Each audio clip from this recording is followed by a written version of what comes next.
여러분 영화 안시성 최근에 개봉한 영화인데 다들 보셨을 거라 이렇게 생각이 됩니다. 안시성의 성주 양만춘을 중심으로 고구려의 영계소문 당나라의 당태종 등장합니다. 고구려와 당나라의 전쟁을 그린 영화 안시성이죠. 최근에 개봉해서 매우 화제가 되었던 영화입니다. 안시성에 사는 모든 사람들이 양만춘을 존경해요. 반대로 당나라의 태종은 거대한 대군을 이끌고 있음에도 불구하고 이 양만춘을 두려워합니다. 당태종이 죽어가면서 유언하기를 절대로 나의 후손들은 고구려와 싸우지 말라. 크게 두려워했던 거죠. 오늘 말씀의 배경이 이와 똑같습니다. 1절 말씀을 다윗이 다윗성에서 자기를 위하여 궁전을 세우고 또 하나님에게를 둘 곳을 마련하고 그것을 위하여 장막을 쳤다. 이렇게 말씀이 나와요. 다윗이 궁전을 세우는데 하나님의 궤를 놔둘 장소, 땅도 마련했다는 얘기예요. 모든 것들을 다 준비했다는 얘기입니다. 이걸 어떻게 준비했어요? 지난주 말씀에 보니까 두로왕, 즉 페니키아 왕 히람이 다윗에게 모든 물자를 다 조공으로 갖다 바친 거예요. 물자만 조공으로 갖다 바친 것이 아니라 뭐도 보냈어요? 기술자들도 다 보내서 다윗이 뒷짐지고 궁궐을 건축하게 했습니다. 하나님께서는 늘 하나님을 우선하여 생각했던 다윗에게 백성들에게는 다윗을 존경하는 마음을 주셨고 또 주변 나라에게는 다윗을 두려워하는 마음을 주셨습니다. 사랑하는 여러분, 하나님을 경외함으로 날마다 말씀을 즐거워하시고 하나님을 찬양하시고 하나님만 높이시기 바랍니다. 여러분과 함께하는 사람들에게는 여러분들을 존경하는 마음을 주시고 여러분들이 싸워야 할 대상들에게는 여러분들을 두려워하는 마음을 하나님이 주실 줄로 믿습니다. 자, 오늘 법궤를 가져오는데 사실 성공합니다. 13장에서는 실패했어요. 13장과 15장 사이에 하나의 분기점이 있는데 그게 뭐냐면 지난주 말씀에 보면 다윗이 깨달았더라 이렇게 말씀하고 있어요. 실패를 통해서 다윗이 깊이 깨달았다는 얘기예요. 여러분, 실패를 통해서 깨달은 사람은요, 실패한 사람이 아니에요. 성공한 사람입니다. 실패는 성공의 어머니다. 누가 한 얘기죠? 발명왕 에디슨이 한 얘기죠. 에디슨. 전구를 17,000번 만에 발명했대요. 17,000번 만에 발명했으면 몇 번 실패했어요? 16,999번 실패했어요. 5,000번쯤 실패했을 때 기자가 찾아와서 세상을 밝히는 건 촛불이에요. 촛불. 왜 선생님은 어리석게 시간과 돈을 이렇게 낭비합니까? 그러니까 에디슨이 얘기해요. 나는 실패한 게 아니라 5,000번쯤 성공에 가까운 거야. 17,000번 만에 성공했을 때 그 기자가 또 찾아와서 지금도 실패했더라면 뭐 하시고 계시겠습니까? 너하고 노닥거리지 않고 계속 전구를 만들고 있을 거야. 실패를 통해서 깨닫는 사람은 이미 성공을 향해서 한 걸음 한 걸음 걸어가는 겁니다. 다윗은 지난주에 깨달았다라는 말씀을 통해서 다윗이 오늘 어떻게 성공했는지 이렇게 말씀하고 있어요. 13장과 15장 사이에 차이점은 그러면 뭐냐? 다윗이 깨닫고 무엇이 달라졌느냐? 13장하고 달리 무엇이 달라졌느냐? 결론적으로 이야기하자면 첫째, 말씀대로 법궤를 제사장들의 어깨에 매어 가져옵니다.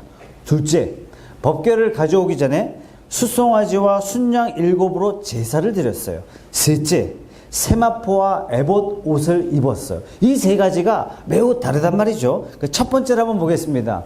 모세에게 하나님이 말씀하셨어요. 그 말씀한 그대로 다윗이 행했습니다. 아이고 목사님, 요즘도 성경입니까? 구태의연하게 세상이 얼마나 바뀐지 모르십니까? 아니, 다윗도 그랬다니까요.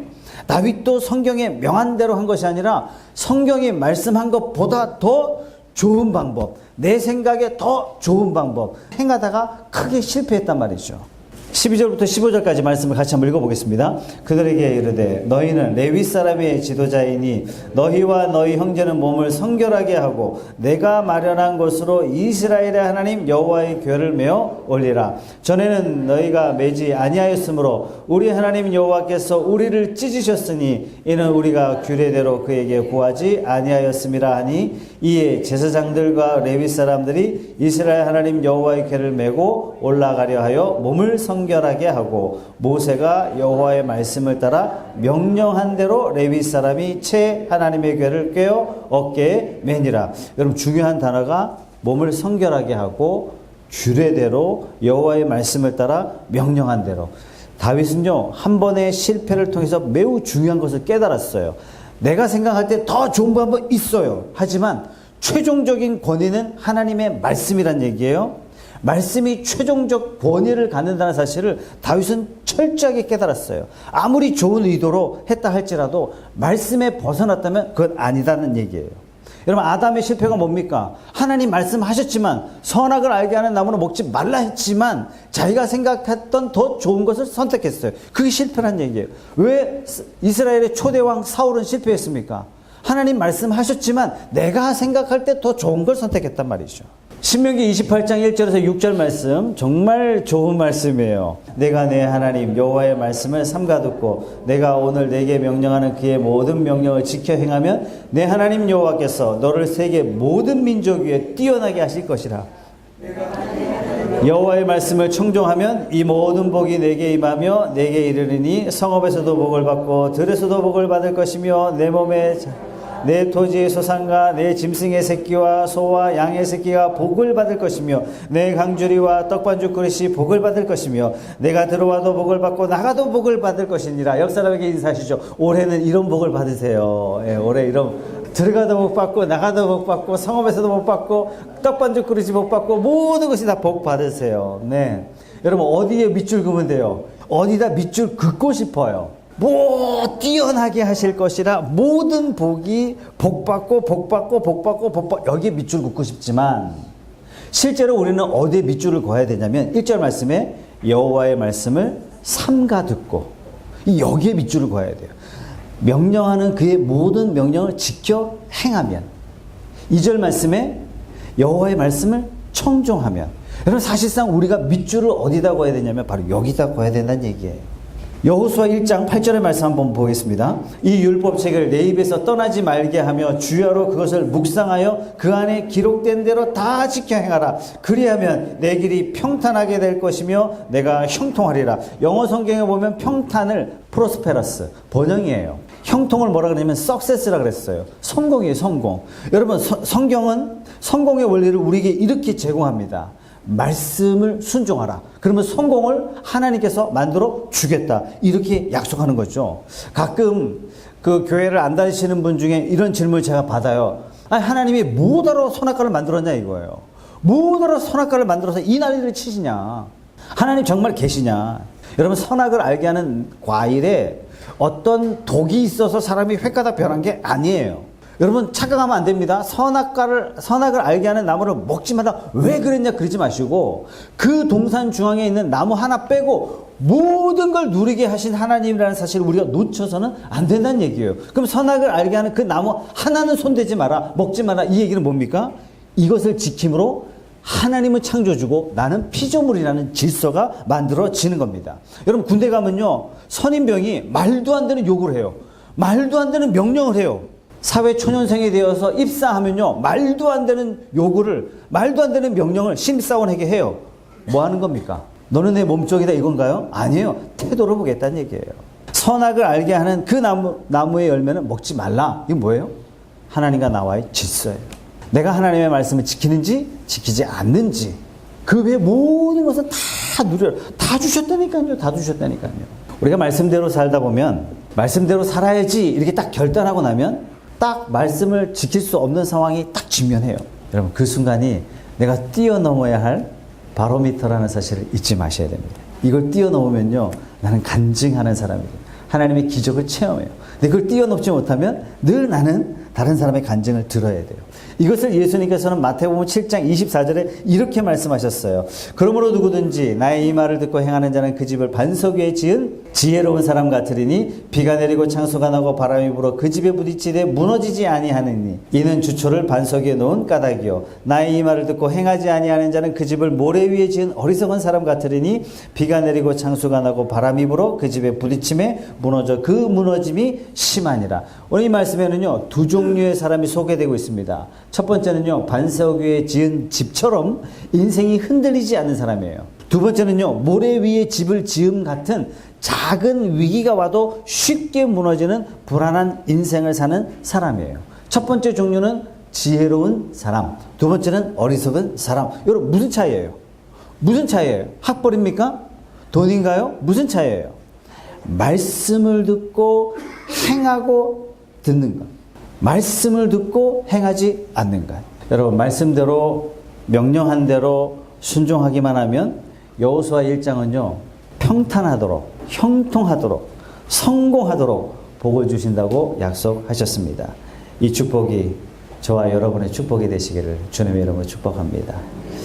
다윗이 이걸 깨달은 거죠. 다윗이. 오늘날도 살아계신 하나님께서 살아계신 하나님의 말씀대로 명하신 대로 섬기기만 하면, 순종하기만 하면 하나님의 모든 충만하신 것들로 충만하게 하실 줄로 믿습니다. 두 번째 다윗의 다른 점은 숫송아지와 순양 7으로 제사를 드렸다는 얘기예요. 여러분, 제사 드렸다는 얘기는 뭐냐면 피를 흘렸다 이 뜻입니다. 인간은 죄인이에요. 죄인이 하나님 앞에 설 때는 반드시 피 흘림 제사가 있어야 됩니다. 이 피 흘림을 통해서 하나님은 죄인에게 무엇을 요구하세요? 무엇을 가르치세요? 죽어 마땅한, 하나님을 대항한, 하나님을 불순종한 인간의 죄값은 죽음이다. 즉 피를 흘려야 돼요. 장차 예수 그리스도 보혈의 피를 우리에게 상징적으로 가르쳐 주시는 거죠. 오늘 다윗이 법궤를 예루살렘으로 가져옵니다. 법궤를 예루살렘으로 가져오는 것은 뭐 하고 있는 거예요? 예루살렘에 법궤가 옮겨졌다는 얘기는 장차 이곳에 예수 그리스도가 오셔서 십자가 피 흘리실 것이다 라는 것을 상징적으로 가르쳐 주시고 있는 거예요. 성경의 모든 역사가 이걸 향해서 나아가고 있다고 말씀을 드렸습니다. 하나님이 일하시니 나도 일한다, 예수님이 말씀하셨죠. 아니, 무슨 일 하세요? 하나님이? 천지 창조하셨으면 이제 쉬셔야죠. 안식하셔야죠. 안식 안 하신단 말이에요. 무슨 일 하십니까? 구원하신다는 얘기예요. 우리를 구원하시는 구원의 일을 지금도 계속 하신다는 얘기예요. 아브라함을 부르셔서 아들 이삭을 모리아 산에 바쳐라, 이 사건을 통해서 계속 우리에게 상징적으로 십자가를 계속 보여주시는 거죠. 이스라엘 백성들이 원망하여 다 죽어갈 때 노뱀을 높이 달아 노뱀을 쳐다본 즉 누구든지 살리라. 뭐예요? 십자가를 상징적으로 계속해서 보여주시는 거예요. 성경의 모든 역사는 계속 무엇을 만들어 가냐면 장차 갈보리 언덕에 매다실 하나님의 아들 예수 그리스도의 그 십자가, 그로 말미암아 흘려진 피로 말미암아 믿는 모든 사람들을 하나님의 자녀로 부르시겠다는 이 거룩한 구원의 역사를 향해서 세계 역사가 막 움직여가는 거예요. 이 일의 예표가 바로 다윗이 법궤를 예루살렘에 가져오는 것입니다. 26절 다 같이 한번 읽어볼게요. 하나님이 여호와의 언약궤를 맨 레위 사람을 도우셨으므로 무리가 숫송아지 7마리와 순양 7마리로 제사를 드렸더라. 언약궤를 메우는 일 앞서서 먼저 제사를 드렸다. 제사란 어떻게 시작됐냐면요, 범죄한 아담과 하와에게 하나님께서 가죽옷을 입혀주셨어요. 범죄한 아담과 하와는요, 에덴 동산에서 하나님의 낯을 피해 숨었어요. 하나님 앞에 나올 수 없었다는 얘기죠. 하나님 앞에 나올 수 있도록 하나님이 가죽옷을 입혀주셨어요. 가죽옷을 입혀주셨다는 얘기는 동물을 죽였다는 얘기죠. 즉 피를 흘렸다는 얘기예요. 이때부터 어떤 인간이든지 하나님 앞에 나오는 모든 사람은 반드시 피를 흘려야 돼요. 아담과 하와에게는 두 아들이 있었습니다. 가인과 아벨이에요. 이 두 아들이 하나님 앞에 제사를 드려요. 첫 번째 아들 가인은 제사를 드릴 때 농산물로 드렸어요. 둘째 아들은 피 흘림으로 제사를 드렸어요. 하나님이 가인의 제사는 받지 않았다 그랬어요. 아벨의 제사는 받았다 그랬어요. 그리고 이것을 의롭다 칭함을 하셨다라고 말씀하셨습니다. 왜 이런 결과가 일어났죠? 분명히 아담과 하와는요, 두 아들에게 가르쳤을 거예요. 하나님 앞에 제사 드릴 때, 하나님 앞에 나갈 때는 반드시 피를 흘려야 된다. 짐승의 피를 흘려야만 죄인은 하나님 앞에 나갈 수 있다. 그러나 가인은 그걸 믿지 않았어요. 아벨은 그걸 믿었어요. 가인은 나름대로 최선을 다했어요. 자기가 지은 농산물 중에 최고급으로, 최고로 귀한 것으로, 최고로 많은 것으로 하나님 앞에 드렸는지 모르겠어요. 그러나 하나님 받지 않으셨다는 얘기예요. 하나님의 방법 아니란 얘기예요. 가인은 자기 방법, 자기 스타일, 자기 생각대로 드렸다는 얘기예요. 아벨은요, 하나님이 원하시는 대로, 부모가 명한 대로 순종하여 제사를 드렸다는 얘기예요. 어떻게 해요? 하나님의 방식대로. 오늘 다윗이 제사를 드렸다는 것은 두 가지를 의미합니다. 첫째, 제사를 드렸다. 나는 하나님 앞에 죄인입니다. 이 고백이에요. 속죄함이 없이는, 사함이 없이는 하나님 앞에 저는 나아갈 수 없는 사람입니다. 속죄함이 없이는 저는 하나님의 일에 참여할 수 없는 사람입니다. 이 고백을 하는 겁니다. 둘째, 법궤를 옮기는 모든 일은 결국 하나님이 하시려는 십자가의 사건, 하나님의 아들 예수를 십자가에 매달고 피를 흘리시는 이 일을 준비하는 사건입니다 라는 신앙의 고백이 여기에 들어가 있는 거예요. 과거에는요, 법궤를 가져오는 일에 전 국민을 이스라엘 전체 도로에 다 도열시켰어요. 3만 명의 군사를 집결시켰어요. 뭐예요? 정치적인 쇼예요. 정치적인 힘을 보여주려고 그랬어요. 그러나 이 일은, 법궤를 옮기는 일은 나의 권력과 영광을 나타내는 표가 아니라 하나님의 영광을 나타내는 도구입니다. 이걸로 바뀌어버린 거예요. 오늘날 저와 여러분들이 예수를 믿는다는 것 똑같습니다. 저 예수 믿습니다. 이 말은요, 첫째, 저는 죄인입니다. 이 고백이에요. 둘째, 나는 죄인이지만 예수 그리스도의 보혈의 피로 깨끗하게 되었습니다. 저는 그 십자가를 믿습니다. 나는 하나님의 자녀가 되었습니다. 예수님을 믿습니다라는 고백이 바로 이거예요. 셋째, 우리는 죄인이지만 형벌로서가 아니라 장차 하나님의 의인으로서 천국이 우리를 기다리고 있습니다. 이 세 가지 고백이 들어있는 것이 나는 예수님을 믿습니다 라는 이 고백 속에 들어가 있는 것입니다. 다윗이 13장에 실패했지만 14장에 깨닫고 15장에서 법궤를 옮기는 데 성공할 수 있었던 것은 바로 이 두 번째 깨달음이죠. 자, 세 번째 다른 점은 뭐냐면요, 이 법궤를 옮기는 일에 노래하는 사람도 다윗도 제사장도 세마포 겉옷을 입었고 배 에봇을 입었다는 얘기예요. 이게 뭐가 중요하냐, 제사장들이 성막에서 일할 때 다 이 옷을 입어야 돼요. 그리고 이 옷이 어떤 의미가 있느냐, 한마디로 이야기해서 이 옷을 입었다는 얘기는 땀을 흘려서는 안 된다는 얘기예요. 오늘날로 따지면 굉장히 비싼 옷이죠. 예, 세마포, 그 다음에 배 에봇, 오늘날로 따지면 모실에 해당할까요? 굉장히 비싼 옷입니다. 이 옷을 입는다는 건 뭐냐면 땀을 흘리지 마라. 땀을 흘린다는 건 뭐죠? 내가 노력했다는 얘기예요.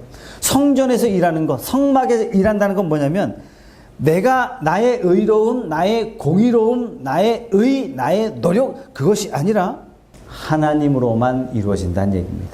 하나님의 일에 나의 의, 나의 노력, 나의 공로 내세울 수 없다. 그리스도만 의지하는 거예요. 천국 어떻게 가요? 내 노력 아니에요. 돈으로 아니에요. 선행으로 아니에요. 어떻게 해요? 예수 그리스도의 공로로 천국에 가는 것입니다. 우리 27절 다 같이 한번 읽어보겠습니다. 시작. 다윗과 미 궤를 맨 레위 사람과 노래하는 자와 그의 우두머리 그나냐와 모든 노래하는 자도 다 세마포 겉옷을 입었으며 다윗은 또 배 에봇을 입었고. 여러분, 안식일에 예수님이 병자를 고쳐주셨어요. 이것을 본 바리새인들이 기겁을 하고 예수님께 항의를 합니다. 그러자 예수님께서 굉장히 중요한 말씀을 하세요. 아버지께서 일하시니 나도 일한다. 그러면 아버지는 무슨 일 하셨어요? 아담의 죄를 따라감으로 무너진 창조의 질서를 복원하는 일, 사람이 죄로 말미암아 죽음의 매인자 되고 사탄의 종노릇 되었던 자들을 다시 하나님의 백성으로 데려오는 일, 천국을 박탈당한 인간들에게 다시 천국으로 가는 길을 열어주는 일, 하나님이 지금 그 일을 한단 말이에요. 바로 이 일 때문에 하나님은 안식할 수 없고 결국 아들 예수를 이 땅에 보내시는 그 일을 위해서 보좌에 앉으실 그 하나님께서 벌떡 일어나셔서 일하시고 계신다는 사실입니다. 제사장이 성막에서 일한다는 말은 어떤 의미냐면, 성막이 결국 뭘 의미해요? 예수님의 십자가를 의미하거든요. 성막이란 곳이 어떤 곳이냐면 일반 백성들이 하나님 앞에 죄 지은 자가 하나님 앞에 나아가는 곳이에요. 성막에 가서 용서함을 받는다는 얘기예요. 나중에 예수 그리스도께서 십자가의 보혈의 피를 흘리시기 전까지 구약의 모든 사람들은 끊임없이 성막의 제사를 통해서 용서하신 하나님을 체험하고 성막에 나아갈 때 하나님의 사랑을 체험하는 곳이 성막이라는 얘기입니다. 자, 그럼 제사장들은 무슨 일을 하냐면 바로 이 일을 하는 거예요. 제사장들은 죄 지은 백성들이 하나님 앞에 나올 수 있도록 돕고, 이들이 제사 지내는 일에 수종 들고 이들은 하나님의 은총을 받고 돌아갑니다. 이 일에 수종 드는 일이에요. 그러면 제사장 없으면 하나님 앞에 용서 못 받습니까? 그건 아니에요. 제 문제를 해결하려고 어떤 한 백성이 양 한 마리를 들고 성막에 들고 나왔어요. 가만 봤더니 제사장이 평소 싫어하는 사람이야. 나의 반대파 사람이야. 그래서 제사장이 뭐라 그러냐면 나 바빠. 그래서 성문을 그냥 닫아버렸어요. 여러분, 바쁘든지 안 바쁘든지 나하고 관계가 좋든지 안 좋든지 그건 둘째 치고, 지금 제사장은 너의 죄 문제 나 아니면 해결 안 돼. 이런 식으로 행동하셨다면 이 큰일 나는 거예요. 그래서 뭐라고요? 너 배 에봇을 입어라. 너의 공로 아니다. 지금 이렇게 행동한다면 제사장은 죄 문제 누가 해결하는 거예요?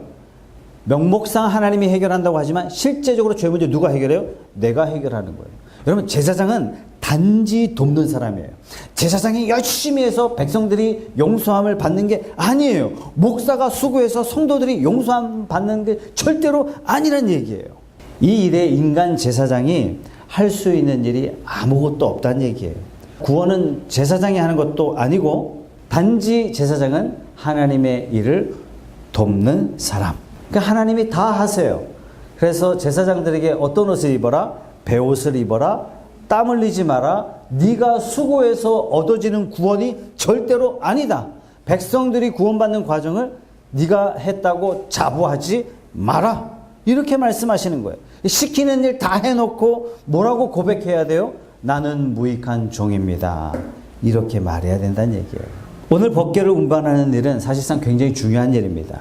이 일의 총체적인 책임을 맡은 다윗도 대제사장, 그 다음에 제사장들 세마포 에봇을 입고 모든 일을 어떻게 표현한다고요? 이 일은 내 노력도 아니고 내 계획도 아니고 내 수고도 아니고 내 헌신도 아니고 다 하나님의 은혜로 되었습니다. 모든 것이 다 하나님의 은혜입니다. 여러분, 이 고백이 저와 여러분의 고백이 되시기를 바랍니다. 내 삶의 모든 영역에서 내가 특별한 성과를 받아서 사람들로부터 칭송을 받아요. 당신은 어떻게 사업을 잘하는가? 당신은 어떻게 공부를 잘하니? 이렇게 말했을 때 모든 것이 다 하나님이 은혜를 주셔서 이루어졌습니다. 여러분, 이 고백이 될 때 우리의 삶이 순적한 길, 형통한 길, 성공의 길 가요. 이 고백이 될 때 진짜 성도예요. 이 고백이 될 때 진짜 은혜로운 삶을 살 수 있어요. 이 고백이 될 때 우리의 마음의 평화를 얻을 수 있고, 이 고백을 할 때 우리가 만난 고난을 쉽게 이길 수 있는 것입니다. 오늘 말씀 맨 마지막에 보면 우리가 읽지는 않았지만요, 29절에 굉장히 특별한 기록이 하나 있습니다. 여호와의 언약궤가 다윗성으로 들어올 때 사울의 딸 미갈이 창으로 내다보다가 다윗 왕이 춤추며 뛰노는 걸 보고 그 마음에 업신 여겼더라. 미갈은 사울의 부인이에요. 다윗이 하나님의 법궤가 들어온 걸 보고 너무 기뻐가지고요, 옛날엔 다 이렇게 치마 같은 옷을 입었잖아요. 막 다리 들고 춤추다가 막 밑에도 다 보였는 모양이에요. 그거 보고 머리 어깨 막 욕을 했던 모양이에요. 여기에서는 우리에게 두 개의 시선을 보여줍니다. 다윗을 보고 기뻐하시는 하나님의 시선, 미갈이란 한 여자를 통해서 사람은 다윗을 어떻게 보는가 하는 세상의 시선, 두 가지를 우리에게 보여줍니다. 우리가 사실 이 땅에서 하나님의 말씀대로 산다면 하나님 기뻐하세요. 그러나 반대로 사람들은 우리를 향해서 따가운 시선을 보낼 수 있습니다. 이런 사람들의 따가운 시선 때문에 사람들을 원망하지도 마시고 하나님이 기뻐하시는 일을 중단하셔도 안 됩니다. 여러분, 이 미갈이요, 결국 하나님 나라에서 제거가 됩니다. 장차 사라질 불쌍한 세상의 시선을 우리가 두려워해서는 안 되겠습니다.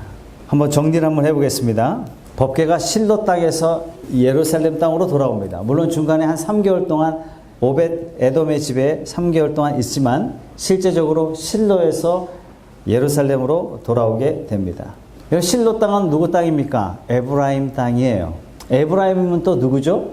야곱의 12아들이 있습니다. 12아들 중에 2명이 빠져요. 레위가 빠져요. 왜? 레위는 하나님의 일을 맡아서 해야 되기 때문에 레위 지파를 뺐어요. 또 한 사람은 누굴 뺐어요? 11번째 아들 요셉을 뺐어요.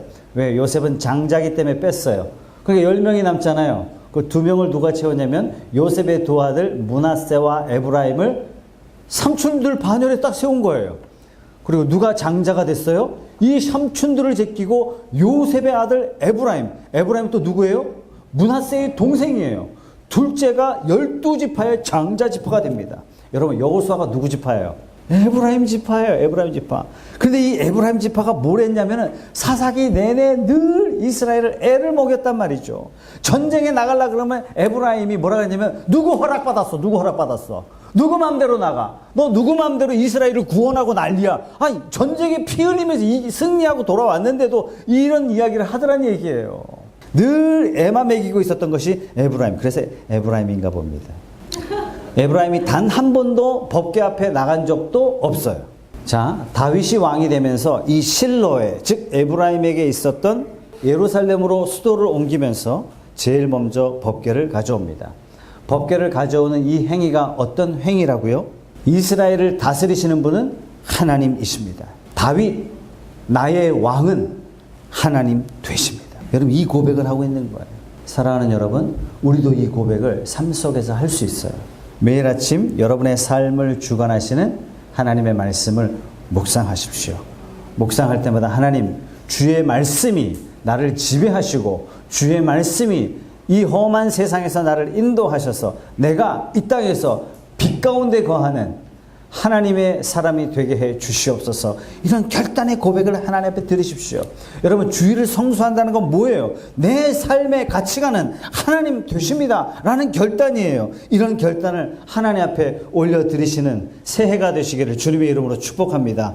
이런 결단을 하는데 어찌 하나님께서 우리를 내버려 두겠습니까? 여러분, 성경은 이렇게 말씀하세요. 너의 하나님을 시험해봐라. 너의 하나님을 시험해봐라. 내가 복을 주나 복을 주지 않나 너 시험해봐라. 왜 시험하지 않고 결단하지 않고 그렇게 살지 않고 원망만 하고 있느냐? 이게 하나님의 말씀이에요. 결단하시고 올 한 해는 저와 여러분 모두가 하나님의 복을 충만하게 누리는 푸른숲 교회가 되기를 주님의 이름으로 축복합니다.